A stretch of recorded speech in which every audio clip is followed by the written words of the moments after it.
So the Worcester industrial and warehouse market, we should actually just clarify that that doesn't include Worcester 6, which I think is covered in the Wychavon area. However, actually a pretty solid year according to your report.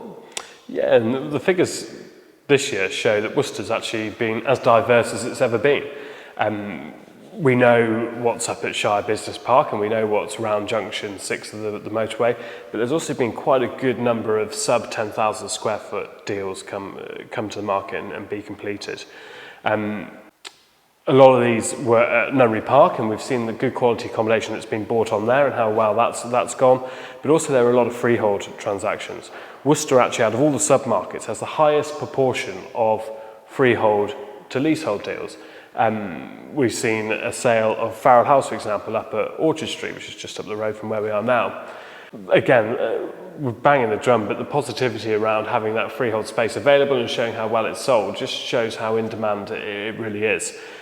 I think Worcester always has that battle with residential markets, particularly for the industrial market, which is quite space consuming. But that's something we can really start looking at to create even more of a diverse offering by not just space up by the motorway, but space in perhaps more central locations around the Diglis Basin or around Shrub Hill Station, but also unlocking the great potential that's the other side of the river.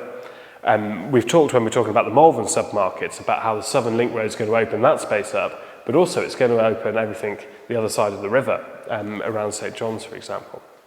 And fair to say that actually your inquiries you're getting in Worcester are not just distribution companies, you're getting a fair share of manufacturing companies, which is promising.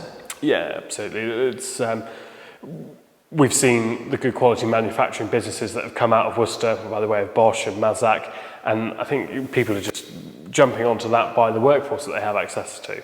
It is the county town, it's our largest city within the county, and people are just realising, right, I've got the workforce there, and perhaps as travelling is becoming more of the not norm now with COVID, thinking, right, I've got a workforce on my doorstep, let's put my manufacturing business into Worcester. And we've seen some really, really good companies moving into the area or expanding within the area, not necessarily saying, I want to move to the more spacious surrounds of wherever, but actually I want to stay in Worcester and stay tapped into that workforce.